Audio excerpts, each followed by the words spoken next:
What's up, beautiful peeps? CB Jesus here on such a beautiful day. I believe today is October the 17th.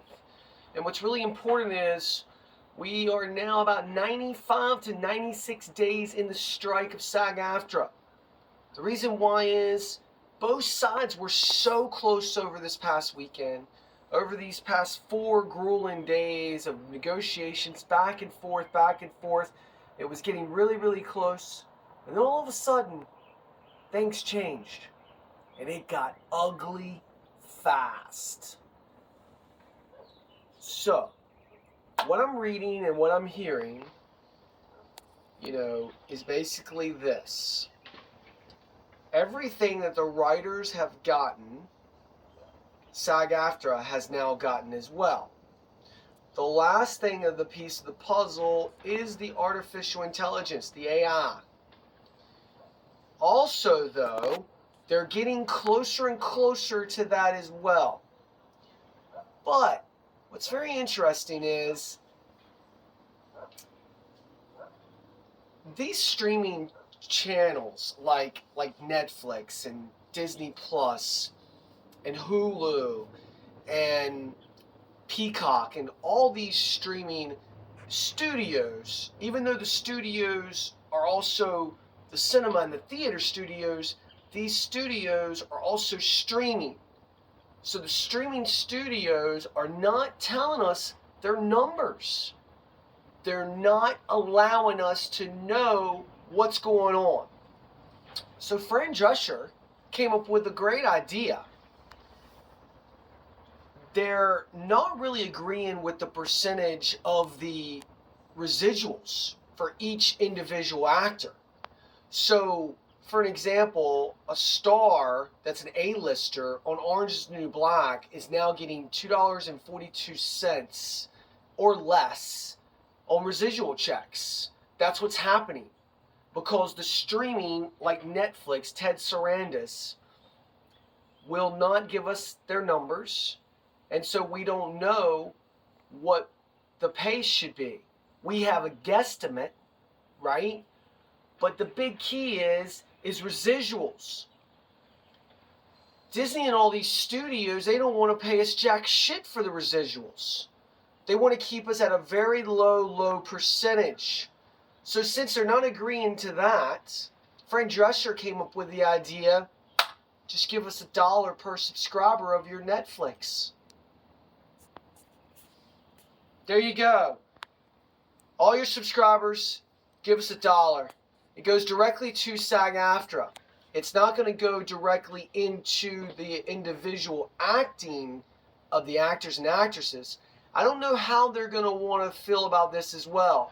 To me, I think it should be going directly to the actor or actresses, and a certain percentage gets divvied out to SAG-AFTRA, the union.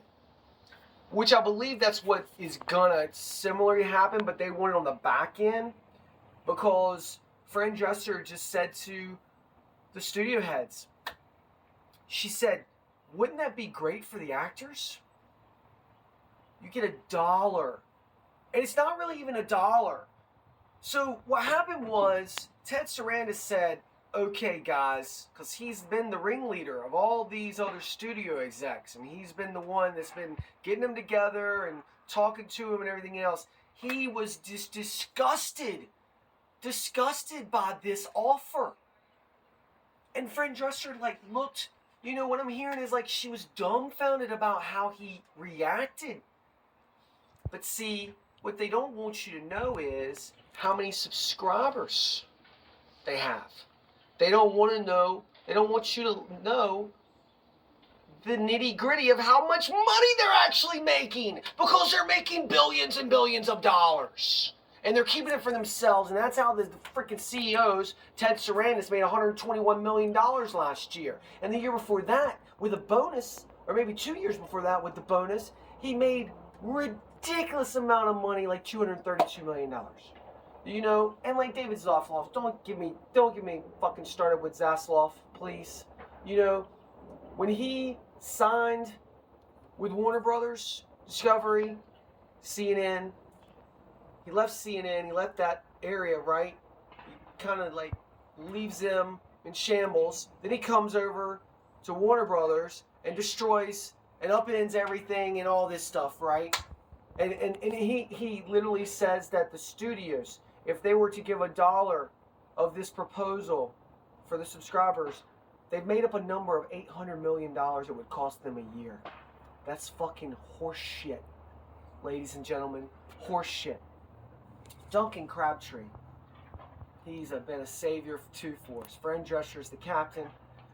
Duncan Crabtree is like the first mate. And he said they are blatantly stretching the truth on those numbers for a purpose. It's actually going to come down to 50 cents a person, not $1. So, and it's going to be about 500 million plus. That's what it's going to cost them. That's the new proposal. They literally walked out of the room, out of large arguments, large discussions, and literally Ted Sarandis said this: this is a bridge that has been crossed too far. They aren't honest with their numbers, people. And as actors and actresses and crew members and small businesses out there that are losing their asses because these greedy fuckers are closing down the industry and they're blaming us for closing down the industries, that to the studios. All those big executives, sit and spin. Get your act together. Come back to the negotiating table and get this shit done. We're ready to get back to work. Peace.